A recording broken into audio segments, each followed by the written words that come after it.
Right, మళ్ళీ వస్తాను sir మీ దగ్గరికి. సంస్థల్లో మీ దగ్గర మళ్ళీ వస్తాను. మనతో అనలిస్ట్ గారు ఉన్నారు, కృష్ణాని గారు, వారితో మాట్లాడదాం. ఉండండి, మీతో మళ్ళీ మాట్లాడతాను. కృష్ణాని గారు, గుడ్ ఈవినింగ్ అండి. కృష్ణాని గారు వినిపిస్తుందా? బ్రహ్మనాయుడు గారు, ప్యానల్ మెంబర్స్ కూడా నమస్కారం. సో హీట్ గా ఉంది పులివెందుల పంచాయతీ. వినపడుతుందండి మీకు? యా, వినిపిస్తుంది సార్. ఏం జరగబోతుంది?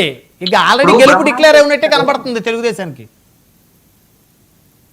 బ్రహ్మనాయుడు గారు, నేను నిన్న డిబేట్ లోనే చెప్పాను, ఆల్రెడీ గెలుపు ఎవరిది అనేటువంటి విషయం క్లారిటీ ఉంది.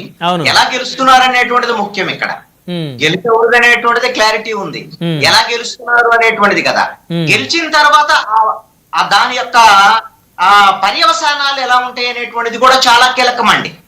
గెలుపు కొన్నిసార్లు మనకి చేదు అనుభవాలను కూడా ఇస్తది.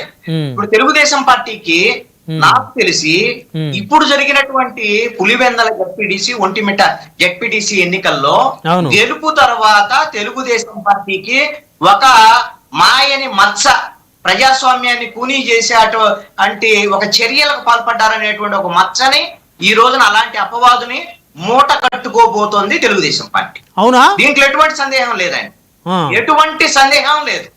నేను ఇంకొక కీలకమైనటువంటి అంశము, ఇందాక మన డిబేట్ స్టార్ట్ అయినప్పుడు బీజేపీ ఎమ్మెల్యే ఆదినారాయణ రెడ్డి మాట్లాడారు. ఆయన ఉన్న సమయంలో ఒకవేళ మాకు కూడా అవకాశం ఉంటుందేమో నేను కూడా 1-2 ప్రశ్నలు ఆయన అడుగుదామని అనుకున్నాను.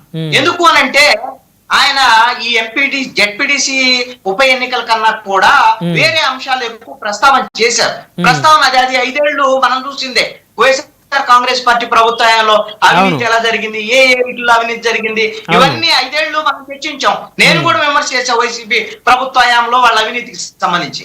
కానీ ఈ 13 నెలల కాలంలో ఇదే ఆదినారాయణ రెడ్డి, అదే విధంగా తెలుగుదేశం పార్టీకి సంబంధించినటువంటి జేసీ ప్రభాకర్ రెడ్డి బోడి కోసం ఎలా కొట్లాడుకున్నారు, ఎలాగా రోడ్డును పడ్డారు, ఎలాగా సీఎం వరకు పంచాయతీ వెళ్ళింది అంటే వీళ్ళ కరప్షన్ బూడిదను కూడా వదలన స్థాయికి వెళ్ళినటువంటి పరిస్థితికి వీళ్ళు వచ్చారు ఈ రోజున అనేటువంటి విషయాన్ని మనం అర్థం చేసుకోవాలి.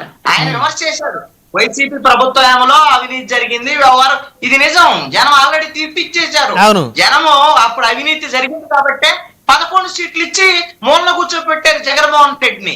మీరు 13 నెలల్లో జరిగినటువంటి బూడిదను కూడా వదిలిపెట్టినటువంటి అవినీతికి మీకు భవిష్యత్తులో జరిగేటువంటి పరిణామాలు ఏంటి, దానికి మీరు సిద్ధంగా ఉండండి బీజేపీ తెలుగుదేశం పార్టీ. అంటే మీరు అనేది వైసీపీ కన్నా వీళ్ళు ఎక్కువ అవినీతి చేస్తున్నారంటారా మీరు?